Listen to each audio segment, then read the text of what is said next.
Hi, I'm Peggy Tucker and I'm a master sugar artist, and I'd like to show you today how easy it is to use Cake Play's Isomelt sticks for a quick pour. We're simply going to take the sticks, break them up, put them into a microwave container, and then pop them into the microwave. Your microwave and my microwave are going to vary because of the difference in temps. This one here I'm going to set at 60 seconds. Yours might have to be higher or lower depending on your wattage. So while that's heating, I'm going to get ready and start preparing an orange, because I want to kind of do a double pour into my little fishies here. Put that all together back in there. And I'm actually going to be pouring into these fish molds. I have 2 of them here, different sizes.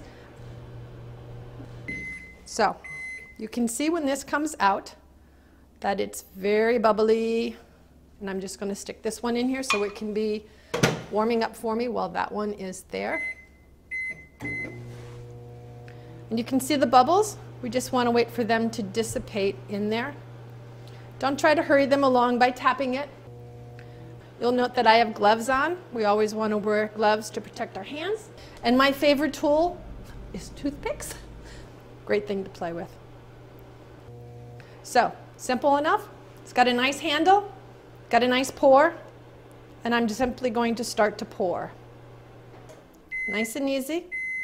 Don't want to do a fast pour. That only adds more bubbles. As we fill it, just going to fill it so far. I'm going to get my trusty little tool here, my toothpick, and I'm going to move it into the little crevices, all the little corners, to complete the fish. Now, if you have surface bubbles that are on there, handy dandy little torch. Everybody loves it. It's a creme brulee, and it works really well. And it works just that fast in order to get rid of those little bubbles that are up on top there. Orange is now done. Well, no, not quite. That was in there for 40 seconds.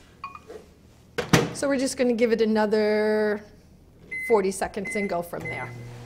So I'm going to go ahead and start pouring this one. Trying to keep it just where I want it into the deeper sections.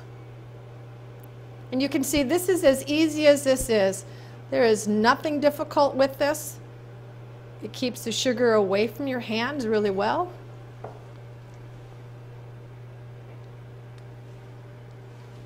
And he's just going to sit there while I wait on that orange. And as soon as the orange is done, I'm going to go ahead and pour it in, and then I'm going to swirl it.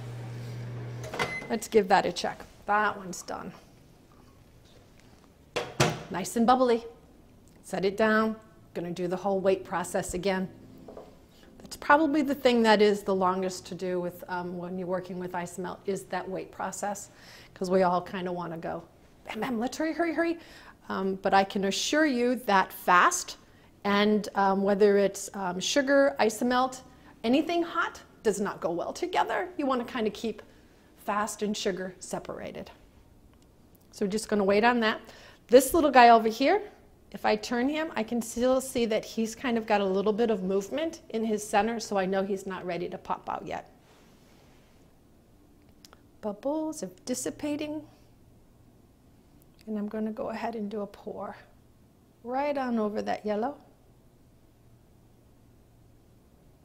Just a little couple of drops into the smaller areas. This is a fairly deep mold too. So we'll set that over there. Once again, just use your toothpick to move the Isomelt into the corners rather than trying to overfill to get them in there. And then I'm going to come in here and just do this little swirl down inside there. And that's all there is to a pour. So once you have completed your pour and they have fully cooled, you can now pop them out of the molds, just like that. And then get ready to attach it to your project. Mine is an underwater sea. And so I'm just going to take and dip the bottom section of it into the hot Isomelt. And I'm going to bring it around and attach it to my cake. And that's kind of where I want it to go. And this is being attached directly onto the fondant. Just that simple. I'm going to unpop the second one and kind of figure out where I might want his home. And I think I'd like him to come all the way down. So once again, I'm just going to dip.